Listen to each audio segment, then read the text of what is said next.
Hello and welcome to Verge's Alternative F1 podcast. This is episode 2, and I am joined by Sam Wilson and Matthew Connell.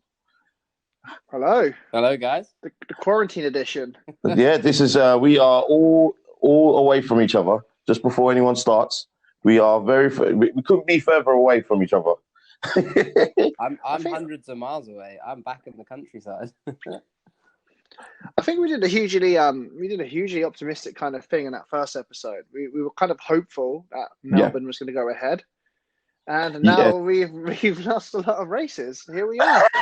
Well, just to recap, right? So our first ever episode was recorded a week Thursday, and we at that point. We didn't know whether there was going to actually be a race. So at that time, obviously, we're F1 fans, we're race fans, we're sports fans, and we were really hoping that we would actually be able to get a race. And obviously, they cancelled it in the last minute. I mean, just on that, guys. Obviously, we've been dealing with a lot bigger things in the world than sports. But I mean, how do you think that was? What's your take on how that was handled and how the events came about? I guess I'll kick it off because I think I will have the least intelligent kind of response to it. But I think if we're taking all of sport and all of the world actions, and of course F1 brings the world together, so I think it's a sensible shout. I think the inevitable was kind of issued, and I think we've seen some pretty hefty casualties, and I think the most striking one is that Monaco has kind of put their hands up and said, "Look, there's no possible way that we could rearrange this race for any time of the year. See you next year." It was. I'll let you go, Sam. It was shocking. What did you think? Yeah, I think I agree with Matt. It was the right decision. I think Melbourne, being the start of the season, it's also one of the biggest Grand Prix because it's a street circuit in a sense. So it's held in a park. I think last year there was like 340,000 people there. So to cancel that GP it's a big deal, but it's also, I feel like it's the right decision. I think everything that's been going on with COVID-19, it's the right decision as a F1 is a community, and we know that first Grand Prix is madness for all F1 fans. We all tune in, everyone that can make it goes. So getting that many people together to watch a race would have been a bit dangerous. And I think after McLaren's race engineer, I think it was one of the engineers was tested positive, I feel like it was the right decision. I know there was a couple of bits of shade thrown in the paddock, but I feel like at the end of the day, it was the right decision. Oh, we're definitely going to get into that, 100%. I mean, just quickly, guys, because we had a really, although obviously it was like a bit of a hectic first show, we pulled it together, and I just want to thank you to the audience who actually listened to the show and give us really great feedback. We had a lot of views for the first ever show, especially on YouTube as well. So thank you guys for supporting us, and we will continue to give you our take on the sport that we love. Right, okay, so we'll just get into it. I mean, just really quickly before I hand it over to the experts, these two guys, I'm a rookie at this. The postponed Grand Prix officially at the moment are Melbourne, Bahrain, Vietnam, Shanghai, and I can't pronounce the last one. It is in Holland. Zandvoort. Zandvoort. You see, I wasn't even going to try and do that one because just in case. It's honest. I like that. Yeah, honestly, I make a fool of myself more than enough in front of my kids, not in front of complete strangers too. So, guys, let's start from the top. I mean, or just as Sam was mentioning, the shade. Let's get into that real quickly. What was your view on some of the actual comments that were put on that were coming out over the last few days from the other teams about Ferrari and Mercedes? So from what I've seen from Red Bull, so what I saw in the news was that there was basically Red Bull wanted to race, right? So Helmut Marko had come out and said, we're ready to race. There was reports that AlphaTauri, Haas, and Racing Point also wanted to race. But Helmut Marko came out with a comment that said basically the rest of the teams don't have their engines, which I mean, you kind of need that to race. So I understand why they said they can't race. That's a fair point. But I feel like just to dumb it down, just for new people in the sport. So obviously, Ferrari and Mercedes obviously provide engines to other teams as customers. But was he alluding to them saying, "Listen, if you want our engines, you're gonna side with us"? Well, I feel so. Haas are a Ferrari customer. They would have had their engines. Racing Point again, a Mercedes customer. And AlphaTauri being a Honda customer. I feel like what had happened was there was so much chopping and changing whether Melbourne was going to go ahead, whether it wasn't going to go ahead. Some teams got a bit ahead of themselves. This is from what I read, that some teams got a bit ahead of themselves and said maybe we shouldn't get everything sorted. And then when the race was set to go ahead, they were like, oh, crap, we haven't got an engine. And I feel like Helmut is the one in the paddock that speaks the truth, no doubt, regardless of what anyone says to him. So he come out and basically said, they haven't got engines, that's why we can't race.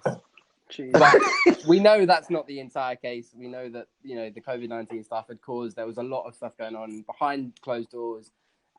When we were recording the last podcast, we had heard rumors that two people in F1 had said to the BBC that the race wasn't going to go ahead. There hadn't been any official confirmation. So I feel like in terms of the paddock itself, being in that paddock on that race weekend or potential race weekend, it would have been havoc.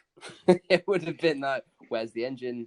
Where's the steering wheel? It would have been a Kimi Räikkönen leaving the garage, like, give me my gloves, give me my gloves. There'd be a car coming out like put together like Lego. 100%. But that's the really hard thing, isn't it? About this, whenever you go to F1, you get to experience races. You're there from practice up to the race. Even as a spectator, as media, you're in a bubble. You'd love to see every aspect of it. Yeah, but you're in a bubble, and you can just imagine all these teams, all these engineers, all these race directors are going, yeah, let's just crack on. And I think, as you would have seen through the spread of COVID-19, that depending on what part of the world you're in, the severity level is completely different. So some people might be thinking, this might not be a big deal at this point. But now I think everyone universally is on the same page. Oh, definitely. 100%. I mean, I'm being honest. Like, I was being super selfish at that point because I wasn't taking it even though I have stayed in. I've actually only been out one time this whole week. But I, at that point, I was being very much like, oh, okay, well, we can find a way to race because I was just so desperate for a race. But obviously, in retrospect now, looking back, they made the collective right decision late, but they made the right decision. Matt, there's some other positive news that have come out from Formula One. Absolutely. I think this is one that as we were kind of going through the pages and reading about what's going on. Thanks to wonderful. It's all about coronavirus, but I think Sam brought it to our attention that the F1 teams are starting to work in making ventilators and trying to support with their kind of engineering expertise in supporting this fight. So it's incredible. We've seen it where companies like BrewDog apparently are saying they're making hand sanitizer. So if you want to have your hands smell like a boozer, but you're safe from the virus, man, you're right up your street. But I think something I wouldn't be mad at. Exactly. I mean, the pubs have been closed now, so you're going to have people, lots of new friends licking your hands if that's really, exactly. Which is not the actual idea of the whole spacing. It's a way to give confidence across your peers and circles once this all kind of blows over. That's true. But as far as how long it might take, we don't know. But I think that's what's been really exciting. BBC had a really good article explaining, what teams at the moment do have the possibility to really help with this. McLaren, Red Bull, Williams, Mercedes, and Ferrari all being teams that are well equipped to make this happen. The UK needs 20,000 ventilators at this stage extra to deal with the crisis. I think this is just a really, really, really great thing. Especially the Italian teams like Ferrari. They have a real, they want to help the country of Italy, and I think help the wider world. You know, I think the biggest thing on this is that, like, I for us F1 fans, and you know, we know how technically advanced these teams are. They can fast prototype something in like a matter of weeks. It's like so fast. I don't think we saw this as a surprise come in. Personally, I kind of knew that when they were talking about big companies getting involved, almost in the back of my head, I thought F1 should be involved in this because you know, they've got ventilators in their pit garages. Like, they're ventilating the garages all the time because of fumes. And then it was such a nice feeling to see that actually these 4 teams in the UK and Ferrari and potentially AlphaTauri in Italy jumped in and said, yeah, you know what? We've got it. Like, we're on a shutdown right now. We can't do anything on the cars. Let's just turn around and make some ventilators, because there's people out there, and also there's people out there that want to watch racing that are struggling with this. So it's such a nice thing to see F1 come together and prove to whoever it is that's out there that's, you know, said, oh, F1's, you know, it's just a sport. It's more than just a sport. It's a community, and they've turned around and said, actually, we can do this. I don't see many other sports having, not out of their own fault, but having the capabilities to do that in such a positive way. Well, I think this is the exciting thing. I think if you are not a person, if you happen to be listening to this by chance, or you're, you know, you're our friends and family that are just saying what's up, and you're not really into F1, but this shows how technically advanced F1 engineers and beyond are. It's incredible to think that there's adaptability. Wow, hard to say. You got it there. You got it. There we go. There in the end, Matt. Where, you know, you can do a 180 and say, hey, guess what? We're not gonna get those engines ready. Ventilators. Let's do it. And this is what's happening. It's love it. I love the fact that obviously once again is like people are all around the world are banding together and actually helping each other. The majority of people, except for the toilet roll holders, but we might get into that. So I mean, for me personally, the shocking thing that happened obviously was it's weird. It just kind of hit me today. Monaco is cancelled, and that's got such history in it. I mean, like, obviously, the oldest GP on the circuit, Andre. Oldest GP. It is amazing. I mean, what's the significance to new people that are coming into F1? Obviously, I know that they see the glitz and glamour and the actors and artists and all those types of things. The yachts. That if anyone wants to put us on there next year, then please, feel free. We will behave ourselves. We're in fact serve people if you want. It's not a problem. So what's the significance about Monaco? Why is it such a special track? So I feel like Monaco can be summed up. Its significance can be summed up in one kind of accolade. So the Triple Crown, for those that don't watch motorsport, the Triple Crown is something that motorsport drivers of all kind of disciplines, whether it's endurance racing or whatever, it's something that everyone wants to get, and it's an accolade they all want to win. And that Triple Crown is the Le Mans race, the Le Mans 24 Hours. It's Indianapolis 500, and then it's the Monaco GP. So the Monaco GP is so significant that Triple Crown is made up of 3 different disciplines.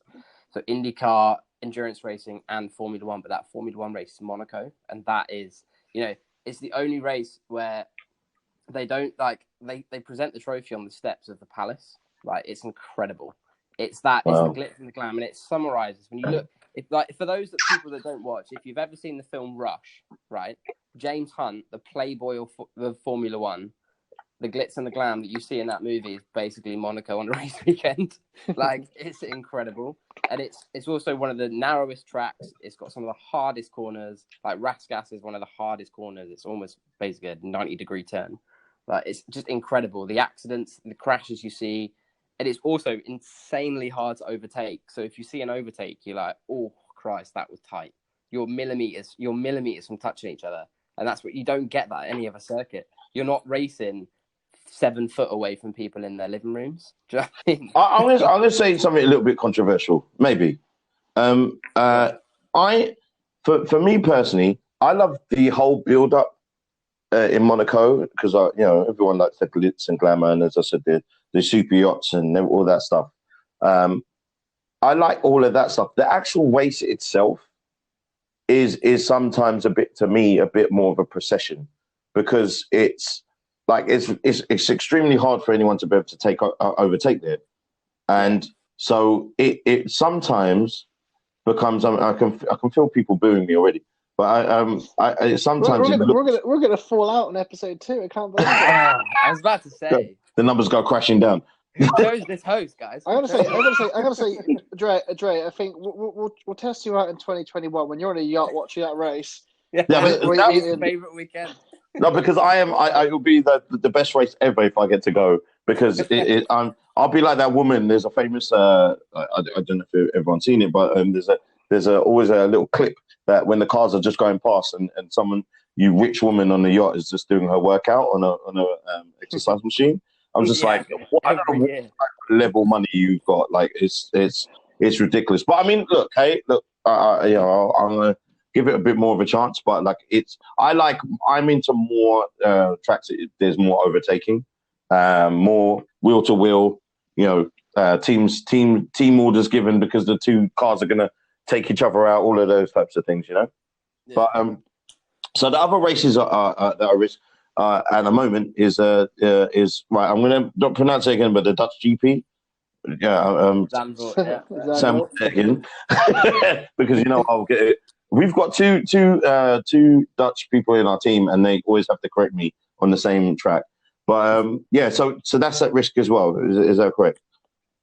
Correct. Yeah, unfortunately so. And also, I was looking forward to the Dutch Grand Prix because they brought back banking, so the bank, which. When Max did a test lap a couple of weeks ago, and it looks amazing. It looks amazing, and we haven't seen banking in Formula One for ages. Like you see it in the Indy, like in NASCAR and IndyCar, and it's just amazing. So I'm kind of hoping. How likely is it? I mean, obviously none of us can tell, but like, how likely is it to be able to be cut? From a guess, we'll take a punt here. I feel like from what the race organisers have said, they're pretty much leaving it up to Formula One and the FIA. So They've basically said, of course we want to race here. The race has been sold out for months. So of course they want to do it, but they understand that they've outwardly said the situation in the world right now is more important than racing.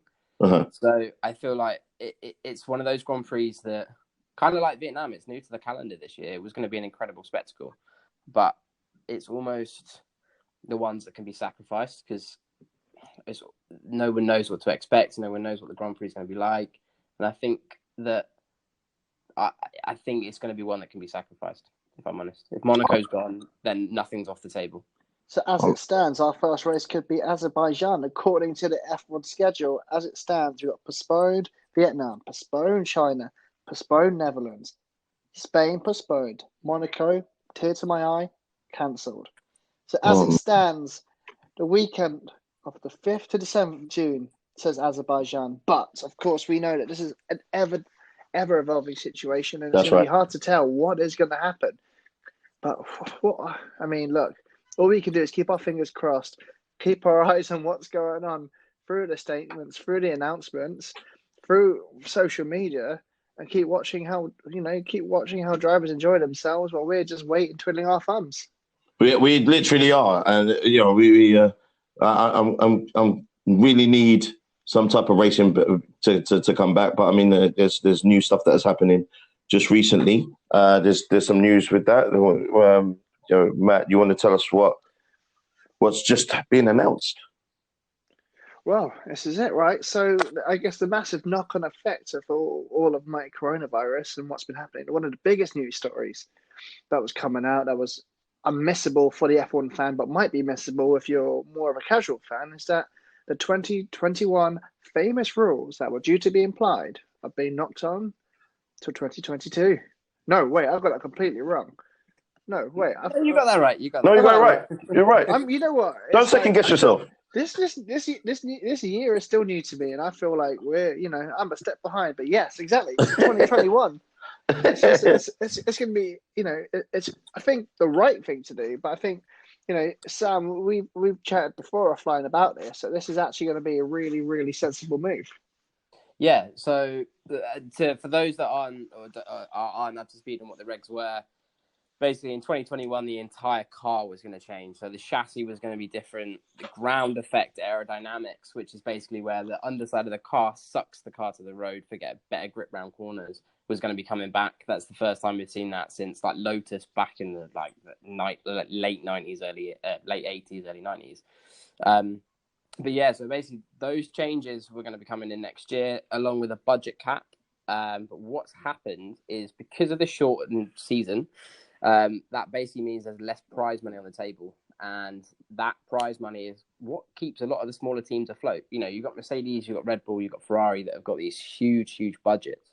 But you've got smaller teams like Racing Point, like Williams, that like they do incredibly well on the shoestring budget. And then to cut half of the season almost at this point, that's going to eat into their budget for next year. And to develop an entirely new car is ridiculously hard on such a small budget.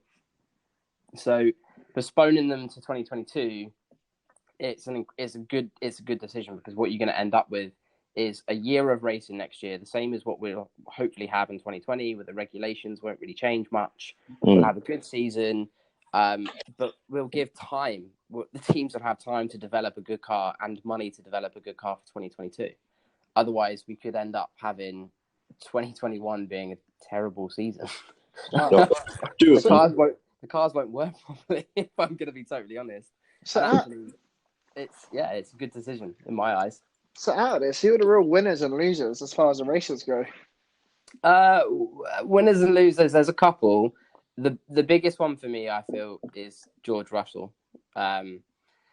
The reason being, like, he's put in a good season last year, but actually spending another year with Williams in another bad car is probably not great, if I'm honest. The poor guy.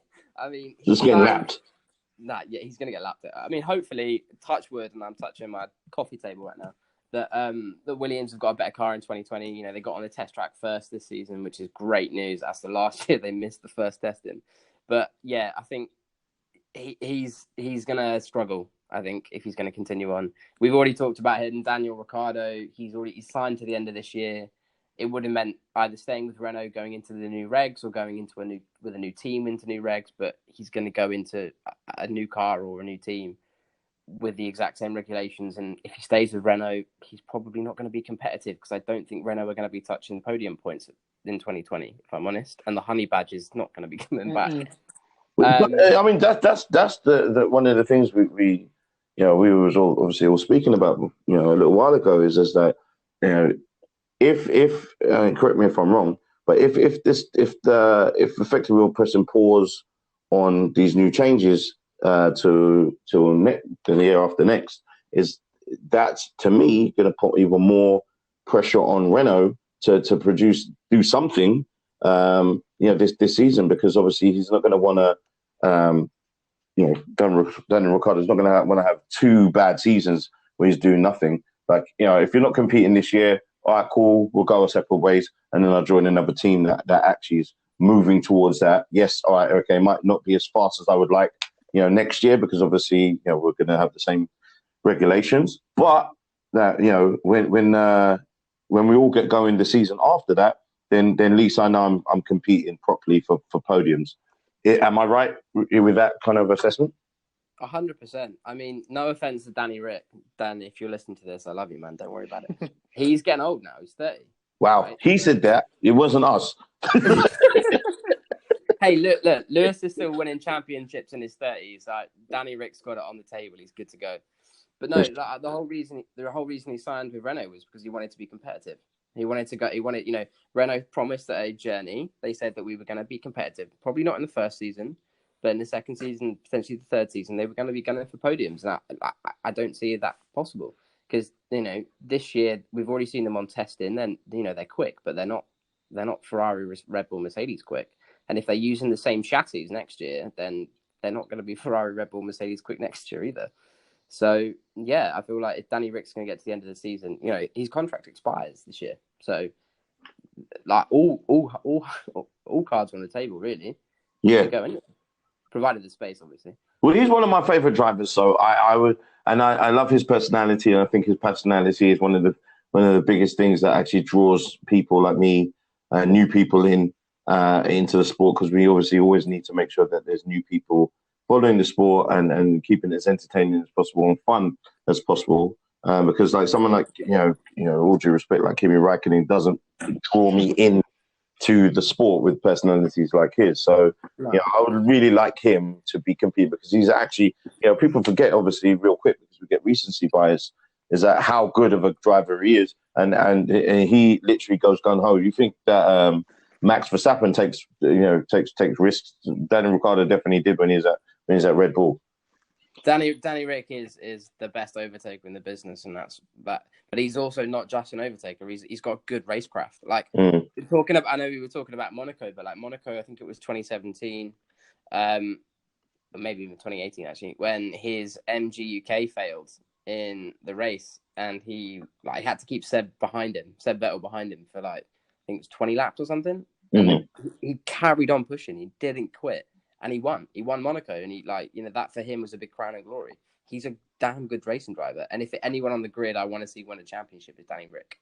So has there been like like the initial reaction from the teams and the drivers to obviously this effectual pause? Has it been what do you guys think? Has it been positive from what your opinions? I think probably on a sensible level it's positive.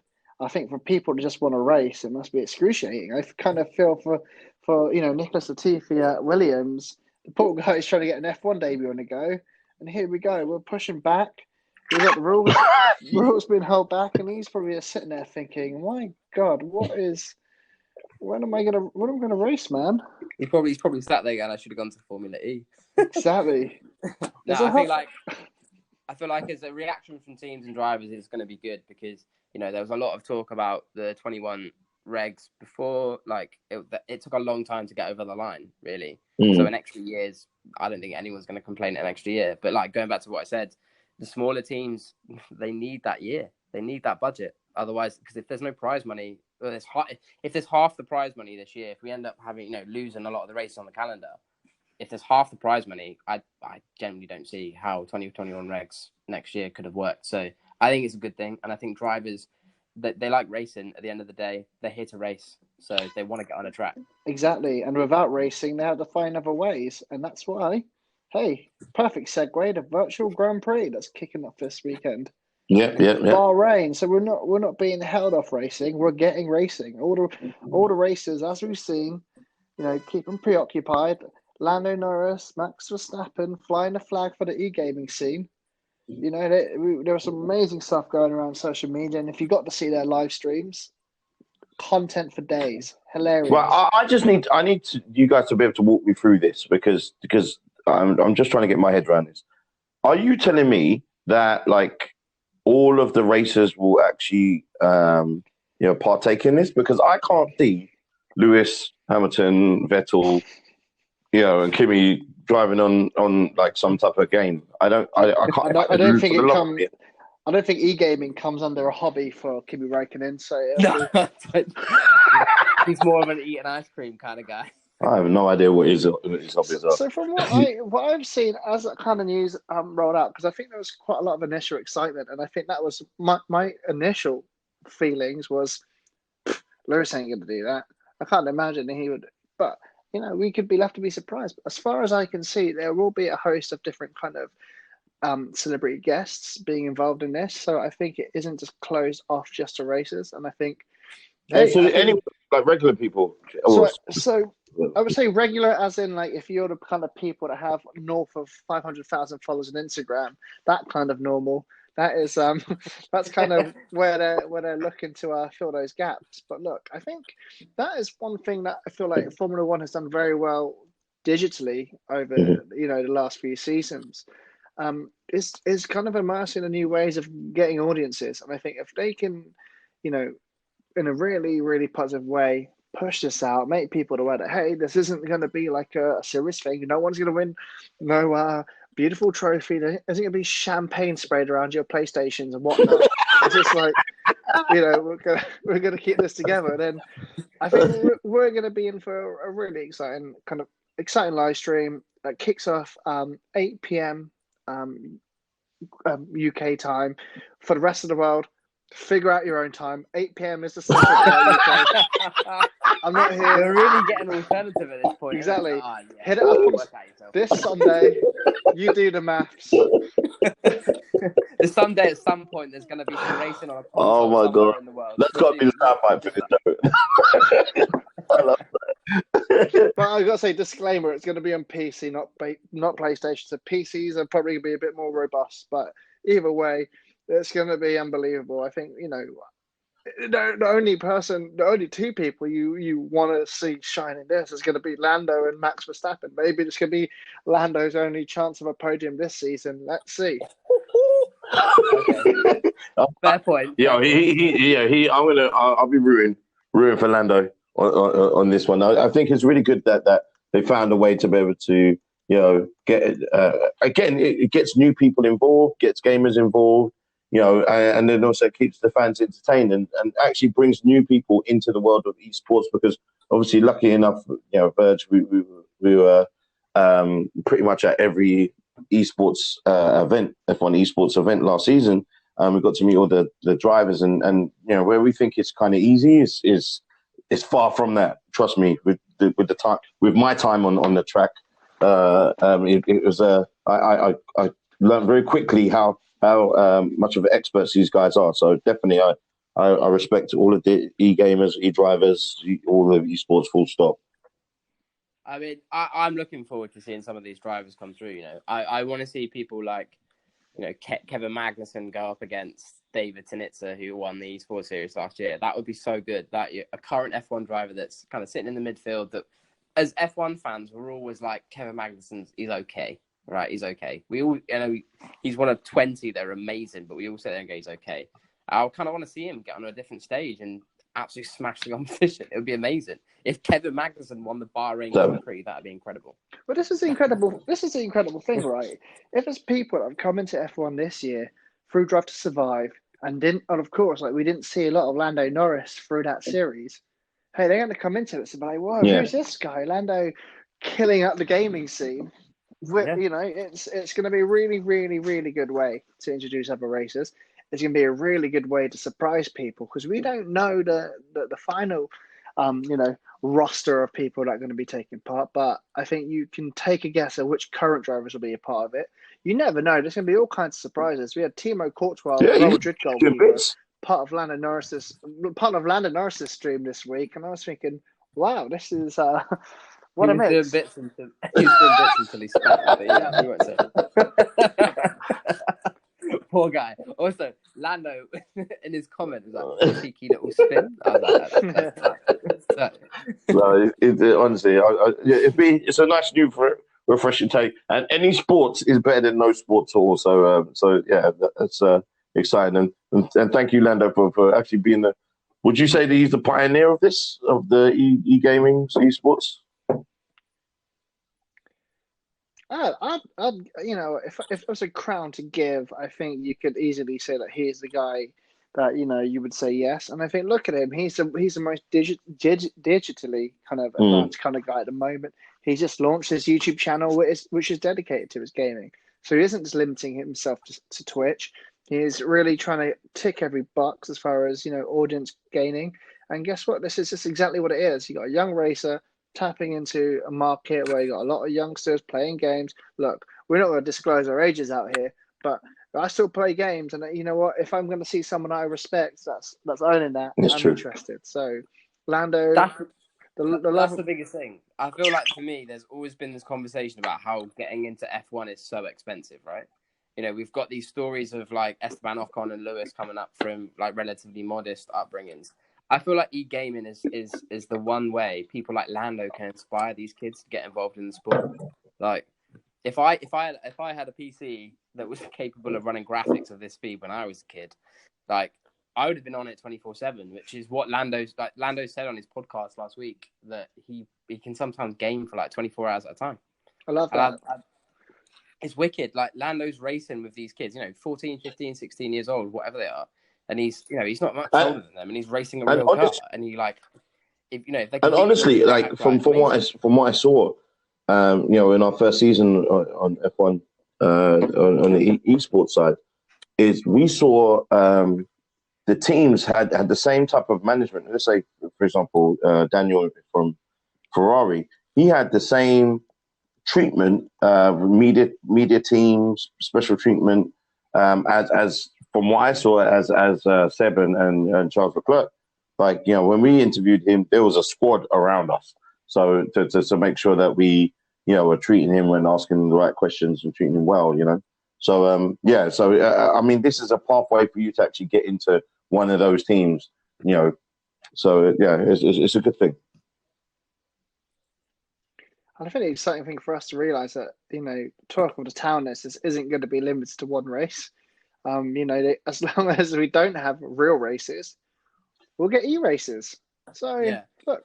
And actually, what you said earlier about, like, do we think Lewis could get involved? Actually, part of me thinks, you know what? Maybe give it 2 or 3 weeks. You think he's going to go in the first one, though? Like, do you think? Lewis loves his fans. I probably don't think the first one. No, I don't think that'd be the first one. But we know Lewis loves his fans, and I think like there's nothing better the way to connect to your fans, and that's why Lando is loved so much. Is like getting in an esport. See, all right, my just lastly on my take on this is that I think with especially with e-game with esports, I think that it's something that you have to be able to laugh at yourself. So because you could spin easy. Now, if you're coming last or you're one of the worst people on there, because obviously you're not as advanced as these other guys who just do this all the time, then are you going to are people of the characters of these other drivers? I won't name them because we still want to be able to speak to them and say hello. But certain drivers, I don't think are going to have the personality for that to be able to be effectively booked by other people who in real life, obviously, they just usually lap. So, yeah, that it'll be interesting to see who's game to just, you know, have some fun and just do something for the fans, you know? Well, exactly. And I think I think this could be a really curious time. I love what Ben Hunt, F1 journalist, said on Twitter. Why not open it up to, like reserve drivers? You might see Hulkenberg back. This could be beautiful. I'm screaming for Hulk. 100%. Can't hold a good man down.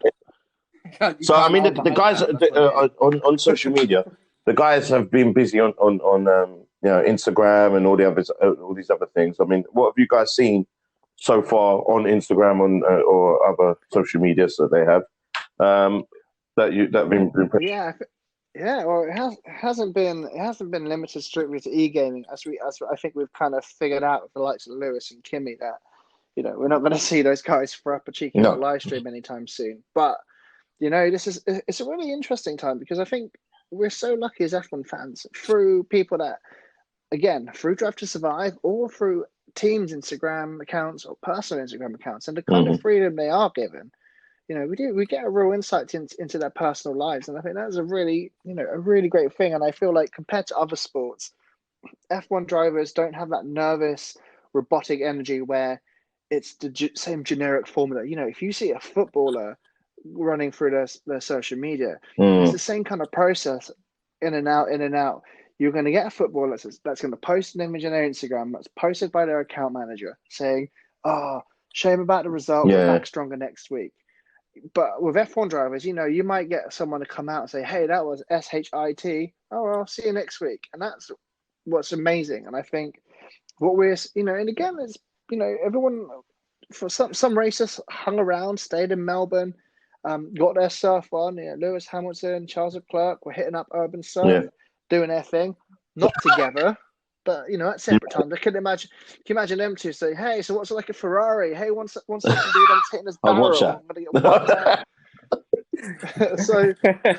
so I think, you know, that looked really great, and I think that's what's really amazing. You think these F1 drivers, you know, they're living life on the edge, zero risk, and you know, I would be crapping myself. I'd be like, you know what? I'm not going to take any risks doing any kind of, you know, like kind of, you know, surf antics and whatnot. But hey, more power to them. You know, 100%. Now, going back to last summer, when the season break, when Charles Leclerc did a full skydive, which 100% was not allowed. But basically, his justification was, well, if I survived, it's fine. I can get back in a car. If I didn't, then I wouldn't be here for them to tell me off. Like it's Like these guys are racing around a track at 200 miles an hour. Like racing, we go back to Monaco, racing on streets that are like thinner than my ruler I had that when I was at school, and they're still jumping out of planes in their off time. They need You know that. what I mean? They need that. That's just a great And way. again, That's a great way to get out of being bollocked, to say, yeah, I'm dead. What you do about it? 100%. And this is the thing. Lewis and Charles being like, yeah, well, the race is cancelled in Melbourne, so let's just go surfing. On the 100%, guys. sorry to Add cut some you. more No, I was just saying that on the less exciting side, I'm hearing Bottas was doing something with coffee. You know what he does? He just drinks, just drinking coffee. If you wanted to, it wouldn't be too diverse. But what Valtteri does, kind of off the track, you know, he's an avid trainer. He loves a duathlon. He's a real athlete. You know, away from the track. And there's two things that Valtteri loves: is either getting on his bike, hitting a run, or drinking coffee. So that's the window into the Iceman's. So this is all he was doing. Iceman's life. Like he was. But you know what? That's probably more my street. That's probably more up my street, minus the running bit. But getting on the bike, hitting a coffee, and down. That's as that's as low risk, drama Matt, free. are you telling me you're a polit? You know what? I'd say I'm more porridge. I'm more porridge with Nutella. Get a spoon of Nutella, slap it in. You got to live life on the edge. You gotta flip stuff upside down sometimes.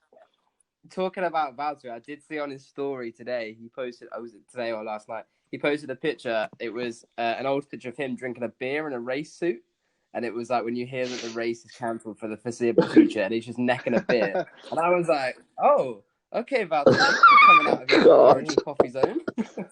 You got to watch out for these skins. I think Valtteri's done well to keep, diversity on the drinks. So you know what Kimmy's like. It's like the finish and the beers is it's a dangerous place to be. You know what? Actually, obviously, just before we move to, because I was asking about I was going to ask about Grosjean because there's something about him teaching his kids at home, which was great. But I was saying about like bringing people's personalities out, and I do remember saying one thing. Although Kimi Räikkönen is obviously, again, like to me, not the most interesting person, but I do remember that when it was, I think it was before Monaco last year, and then they had Sky had a jet ski race, and he just came out of his shell, and he was just like racing around, doing flips, laughing and joking and all that stuff. So it would have been. It's nice to be able to see a different side of some of these drivers, out of their comfort zone. I think it's a really nice thing. There's a real diversity in age and experience for these drivers, and I think that's a nice thing that I'd never realised of Roman Grosjean when I kind of surfed onto his Instagram account. We got some drivers that are just taking it easy with their hitting the waves. There's still people with families, and I think this is what was a really kind of notable thing, that the likes of Seb Vettel and Kimi Räikkönen getting the hell out of Melbourne ASAP Rocky soon as before it was even formally announced. Before the race had even been announced. They were out. They were like, they probably took the engine. They jumped. They ducked out, and you know what? I don't blame them, because I think anyone, if you had the opportunity to click your finger, say, "Boom, put me onto that plane. Let's get out of here. Let's get back to friends and family." Why not? And I think Roman Grosjean's using his time wisely. He's he's been rocking the teacher on Instagram. But yeah, he's been teaching his kids how to write at home, and this is it. This is real life. These drivers have live incredible risk, and in this downtime, it's nice to see that this is an opportunity for them to be home and spend these valuable times with their loved ones. As you know, they've got a very intensive calendar. Some races are back to back. They get the odd week in between, but guess what? You're still going to be smothered with media. So in these unique times, I think it's a wonderful thing for these races to enjoy. And it's a strange one, but why not? Actually, saying about Kimi Räikkönen, we all know Kimi Räikkönen's a big family man as well. He's got his 2 kids. Like he loves his kids. Like Robin, I've seen Kimi Räikkönen's son on the podium with his dad's trophy before. Like while Kimi's not the outwardly, as you said, like on a jet ski, he's funny. Like he's a motocross rider. He's a rally driver. He's got his own racing team. Like he loves it. And I think realistically, he's just got his own personality that is just Kimi Räikkönen, and that's who he is. Same as Lewis is the same sort of person. You know, Lewis does what he wants. Kimi does exactly the same. And so while he's not the most entertaining driver, he's probably one of the most down. Honestly, I'm as much as we possibly can get of F1. Any inkling? Well, thank you F1 for actually for obviously giving us something to be able to watch with the esports, and I'm very, very grateful, as I'm sure the rest of them are, to be able to see more of these drivers competing with each other in any even if it's an egg and spoon race, I would still watch. It doesn't matter. I would take anything at the moment. Power bowling, any marbles or whatever it will take. It's fine. So, can you imagine? Marbles. guys, once again, it's been great to talk to you guys, and thank you guys for listening in and tuning in to us again. We'll keep on giving you our weekly take on the world of F1, and guys, what do you think? Let's take a punt on what do you think is going to happen next in the world of F1? What new surprises are in store? You can throw it out there. You can claim in the world of F1, wow! I think we're going to see Lando Norris dominate the E-game at Bahrain this week. I think we're going to have to figure out if we're going to do another episode, audio only or video. Is London in lockdown? Yeah. Is Sam going to get out of the countryside? We don't know. Get me the city. Yeah, I think we are. We definitely will look into giving you some visuals as well, because I know you miss our faces. So they're the only ones. Yeah, if you hear my sexual chocolate voice, it's you have to make do with that for now. Guys, appreciate it. Please, guys, keep on checking out for us on at Verge Mag and www.vergemagazine.co.uk. Check out, obviously, look out for the podcast on Spotify, iTunes podcasts, and all other great service providers for podcasts. Thank you, guys. Appreciate your time, and we are out. Peace. See you soon. See you soon, guys.